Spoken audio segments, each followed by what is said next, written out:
بسم اللہ الرحمن الرحیم نحمد و نصلی علی رسول الکریم اما بعد رب اشرح لی صدری ویسر لی امری واحلل عقدۃ من لسانی یفقہوا قولی۔ یہ حکمت کی بولی ہے۔ حکمت کی بولی کسے کہتے ہیں؟ آج کی ہماری غفلت بھری زندگیوں پر اگر نظر ڈالے نا،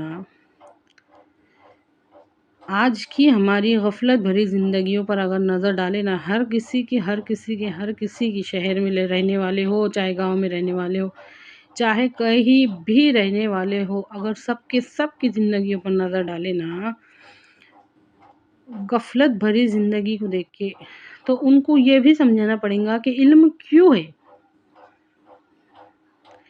علم کیوں ہے۔ اچھی طرح سے سمجھیے اس بات کو۔ ایک لائن سننے کے بعد اس پر غور ضرور کیجیے،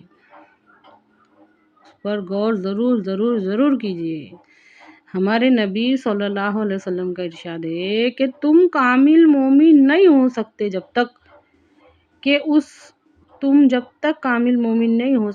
تک کہ تمہارے اندر کی جو خواہشات نفس ہے اس دین کے تابع نہ ہو جائے جس کو لے کر میں آیا ہوں۔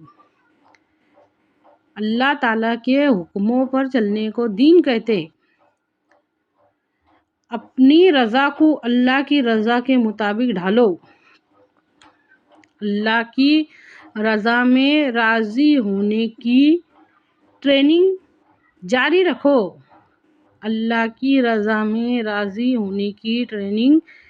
جاری رکھو،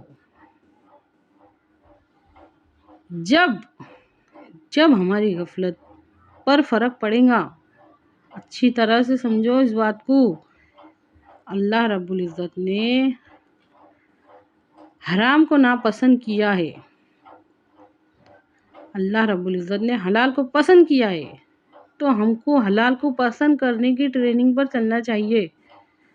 ہماری خواہشات نفس کو حلال کو پسند کرنے کی ٹریننگ میں لگانا ہے۔ اللہ رب العزت نے حیا کو پسند کیا ہے، تو ہم کو ایسی ٹریننگ کرنی پڑیں گی کہ ہم کو بھی حیا کو پسند کرنا ہے۔ اللہ رب العزت نے انصاف کو پسند کیا ہے، تو ہم کو بھی اس ٹریننگ پر عمل کرنا پڑے گا کہ ہم بھی انصاف کو پسند کریں۔ جس چیز سے اللہ راضی ہے اس سے ہم کو راضی ہونا ہے، جس چیز سے اللہ راضی ہے اس سے ہم کو راضی ہونا ہے، باقی یہ سب باریکیاں ہم کو نہیں سمجھ رہی۔ اچھی طرح سے غور کیجیے۔ اللہ رب العزت نے سچ کو پسند کیا ہے، تو ہم بھی سچ کو پسند کریں تاکہ ہم سچ بولنے والے بنیں۔ اللہ رب العزت نے امانت داری کو پسند کیا ہے، تو ہم بھی امانت دار بنیں۔ حضور صلی اللہ علیہ وسلم کے فرمان میں غور کرو۔ میں یہ بار بتا رہی کہ غور کرو۔ تم کامل مومن نہیں ہو سکتے، کامل مطلب پورے ایمان والے نہیں ہو سکتے مکمل، جب تک کہ تمہاری خواہشات نفس اس دین کے تابع نہ ہو جائے جس کو لے کر میں آیا ہوں۔ کون سا دین؟ اللہ تعالیٰ کے حکموں پر چلنے کو دین کہتے ہیں۔ تو یہ اللہ تعالیٰ کا حکم ہے، یہ اللہ تعالیٰ کی پسند کی ہوئی زندگی ہے جس پر ہم کو چلنا ہے۔ یہ بات ہمارے سمجھ میں نہیں سمجھ میں آتی۔ 1 سال پورا کمپلیٹ ہونے آیا ہے، میں اس ویڈیو کو بنا رہی ہوں۔ اگر اس 1 سال میں وہ ختم ہو گیا تو اس کے بعد اپنی زبان میں سمجھاتی کہ پھر وہ پیچھے چلے جائیں گا۔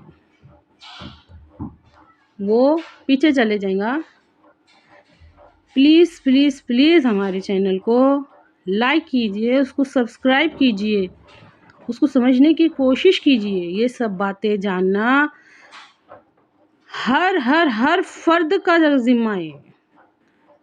اگر گھر کے اندر 5-7 جتنے بھی لوگ ہیں، بچے ہیں، بوڑھے ہیں، جوان ہیں، ہر عمر کے لوگوں کو سیکھنا ضروری ہے۔ 13 سال کے بعد کے لوگوں کو، کیونکہ بچوں کو یہ باتیں نہیں سمجھ میں آئیں گی، اتنے چھوٹے بچوں کو یہ باتیں نہیں سمجھ میں آئیں گی۔ یہ بہت ضروری ہے۔ چھوٹا سا لفظ بولتے دین، ہم دین والے ہیں، دین کا مطلب بہت بڑا ہے۔ اللہ کی رضا پہ راضی کرنے کی ٹریننگ چاہیے ہم کو، ٹریننگ چاہیے ہم کو بچپن سے، یہ چاہیے ہمارے دل میں کہ جس چیز سے اللہ راضی ہے اس سے میں بھی راضی ہو جاؤں، جس چیز سے اللہ راضی ہے اس سے میں بھی راضی ہو جاؤں، جس چیز سے اللہ راضی ہے اس سے میں بھی راضی ہو جاؤں۔ اب وہ جو کچے کھلاڑی میدان میں اتر رہے نا، اس کی وجہ سے ہو رہا کیا معلوم ہے کیا، کہ مسلمان، اللہ معاف کرے، مسلمانوں کی وجہ سے اسلام بدنام ہو رہا ہے، کیونکہ ہم شروعات سے تو یہ ٹریننگ کرتے نہیں، شیطان کی چالاکیوں کی وجہ سے، نفس کے بہکاوے میں آ کے، نظام باطل کے پیچھے ہم اپنے خود کے اصولوں کو پیٹھ کے پیچھے ڈالتے چلے جاتے، اپنے اسلامی اصولوں کو پیٹھ کے پیچھے ڈالتے چلے جاتے۔ ہم کو بالکل بھی احساس نہیں ہے کہ ہم کتنا بڑا گناہ کر رہے ہیں۔ اچھی طرح سے سمجھیے اس بات کو، اس دنیا میں برائی کا قائم کرنے والا بھی انسان ہے اور بھلائی کا قائم کرنے والا بھی انسان ہے۔ اگر وہ انسان جو مقصد سوچ کے چلے گا کہ میری زندگی کا مقصد ہے کہ اللہ رب العزت نے مجھے اس لیے بھیجا ہے، میرا مقصد دنیا میں آنے کا یہ ہے، اللہ تعالیٰ فرماتا ہے قرآن پاک میں کہ ہم ہی نے موت اور زندگی بنائی تاکہ تم کو آزمائے کہ کون کس سے بہتر عمل کر کے آتا ہے۔ جو مقصد سمجھ کے چلے گا کہ میں نیکی کو قائم کرنے کا مقصد لے کے آیا ہوں، بھلا وہ اس انسان کے جیسا ہو سکتا جس کا کوئی مقصد ہی نہ ہو۔ اچھی طرح سے سمجھیے اس بات کو، اگر آپ لوگ یہ کام نہیں کریں گے، اس چینل کو آگے بڑھانے میں میرا ساتھ نہیں دیں گے تو کوئی اور کریں گا، اللہ تعالیٰ کسی اور کو کھڑا کریں گا، کوئی دوسرا کر لیں گا، یہ سعادت والا کام کسی اور سے لیں گے۔ اچھی طرح سے غور کرو، ہمارے چینل کو زیادہ سے زیادہ لائک کرو، اس کو سبسکرائب کرو، جتنے بھی آپ کے جاننے پہچاننے والے ہیں، چاہے عورتوں میں سے ہو چاہے مردوں میں سے، سب کو زیادہ سے زیادہ پھیلانے کی کوشش کرو۔ اللہ کہنے سننے سے زیادہ عمل کی توفیق دے، آمین۔